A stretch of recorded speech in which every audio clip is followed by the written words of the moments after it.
For the past week, we've talked about carbohydrates and its role in health and disease.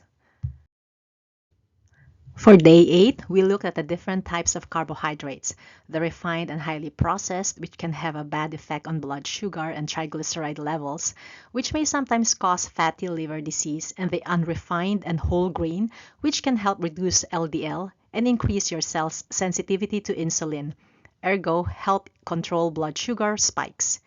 We also touched on the topic of simple and complex carbohydrates. And the challenge for day 8 was to try a new whole grain. So, besides the oats from last week, what whole grain have you tried this week? Here is a short list of whole grains that you can try. Day 8 has a link to the website of the wholegrainscouncil.org, where you can find a lot of information on whole grains and why they are more nutritious than refined grain and how to cook them. Day 9 showed us what glycemic index is and why you should not rely too much on it, but also consider the glycemic load to manage blood glucose levels. We discussed the numbers for recommended calories coming from carbohydrates and what the number looks like for those who say they are eating a low-carb diet. For the day's challenge, we want to eat more whole fruits rather than consume fruit juices that can easily spike up your blood glucose. For day 10, we talked about fiber and the different types, the soluble and insoluble, and what they do in our gut. The challenge for the day was to learn how to read the label. If we want a high fiber diet, we will aim for a number close to 20% or higher.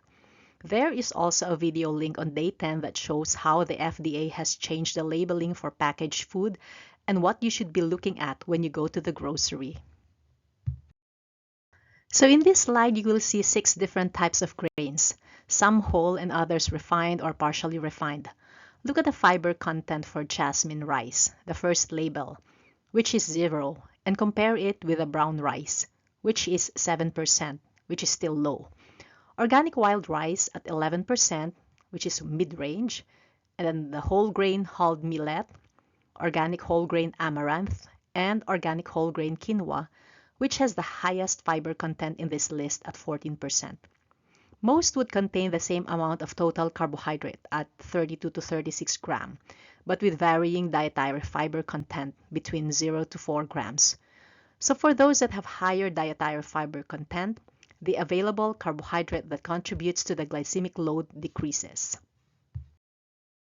For day 11, we hear the stories of Nina, the 40-year-old businesswoman who ended up with renal failure because of chronic uncontrolled hypertension, and Robin, the 28-year-old single mother who had uncontrolled juvenile diabetes, which damaged both her kidneys. Both had no idea that poorly controlled blood pressure and blood sugar could lead to end-stage renal disease, requiring dialysis. We discussed problematic numbers and what should be your goal if you have diabetes or hypertension to prevent renal failure. The challenge is to check and monitor blood sugar and blood pressure routinely and get an annual blood and urine exam. Day 12 discussed carbohydrate intolerance that can lead to irritable bowel syndrome, which can manifest as diarrhea, constipation, or a mixture of both. Eating certain vegetables and fruits that contain FODMAP or fermentable oligo-dimonosaccharides and polyols, which are insoluble fibers, can lead to bloatedness and other GI symptoms. For those people, any high-fiber diet will not always be beneficial. Sometimes they need to follow a low FODMAP diet to avoid these gut discomforts. Here we find a list of fruits and vegetables that are low in FODMAP, like spinach, carrots, eggplant, tomatoes, zucchini, potatoes, and collard greens. Examples of fruits are oranges, blueberries, strawberries, bananas, pineapple, grapes, and melon. For grains, breads, cereals, oatmeal, and the like can be good sources of carbohydrates. Day 13 discusses carbohydrates and its role in sports nutrition. Athletes who work out or participate in high-intensity events and exercises will need carbohydrates as fuel in the form of glycogen, which gets stored in the muscles. The recommendation is 1 to 4 grams per kilogram of complex carbohydrate, 1 to 4 hours before exercise. Athletes need to load on carbohydrates so they don't hit the wall. And if exercising for more than 45 minutes, sports nutrition is necessary in the form of glucose fructose supplement at 90 grams per hour during exercise in a ratio of 2 is to 1. After exercising, one needs to replenish glycogen stores at 1 gram per kilogram per hour.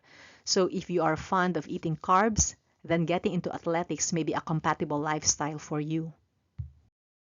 Finally, for day 14, we have a simple whole grain and herb recipe that you can use as a template to explore the wonderful world of whole grains. It's a simple hack where you choose any whole grain, cook 1 cup according to package direction, choose 3 tender aromatic herbs and 1 salad green, make a dressing inspired by the West and East, and finally toss everything together with some chopped fruits, vegetables, and even some cooked beans to create a balanced meal. This is a sample mix and match recipe that you can easily make in your kitchen. Choose from the different options of whole grains, aromatic herbs, salad greens, vinaigrette, fruits and vegetables, and cooked beans. Try one or try all and choose a family favorite that you can bring to work. No need to reheat for a quick lunch. Easy to pack and it's a balanced meal. Here's another quick recipe to pack for lunch. Vegetable spring roll with peanut sauce can be versatile. You can choose any vegetable to shred or slice and roll into the rice paper.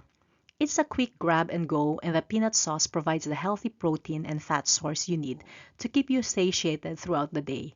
You get to score some med diet points as well. To make the peanut sauce, you only need 1 teaspoon sesame oil, 1 tablespoon extra virgin olive oil, 2 tablespoon peanut butter, and 1 tablespoon coconut aminos, the Coconut Secret brand, which is sweeter and low in sodium. And you can substitute one of the oils for water if you want a less fatty sauce. Here's a simple demo of how to prepare the spring roll. All you need is room temp water in a deep dish and ingredients you want to fill your rice paper with. You can add protein like shrimp or tofu and some garnish for more substance.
Serve with peanut sauce for dipping and you have a delicious light and quick lunch that doesn't make you drowsy in the afternoon. You can keep the spring roll fresh by wrapping in a cling wrap or store in a Ziploc in the fridge. If you want some texture, you can spray with avocado oil and air fry at 375 Fahrenheit for 10 to 15 minutes until crispy. Dip in vinegar and you got a side dish for dinner. Finally, homemade sushi. So why did I include this recipe of white jasmine rice, you may ask? Isn't refined rice bad? Well, people cannot give up something that has been their staple for years. If you're an athlete, white rice may be a good source of complex carbohydrates that can be an easy source of fuel for energy. A recent study has shown that sushi rice has a lower glycemic index because of the addition of vinegar into the mix. The acid can lower the glycemic index by 20 to 40%. And prepared this way, you will still be able to add more vegetables and fruits into your diet if you're not too fond of eating them. You can add cucumber, mango, avocado, diced watermelon with tofu or tuna, wrap them in a seaweed roll and slice, and bring to work for a more nutritious fare. That's better than buying fatty and salty burgers from fast food restaurants. So try these recipes and use carbohydrate wisely to achieve better health. Thank you.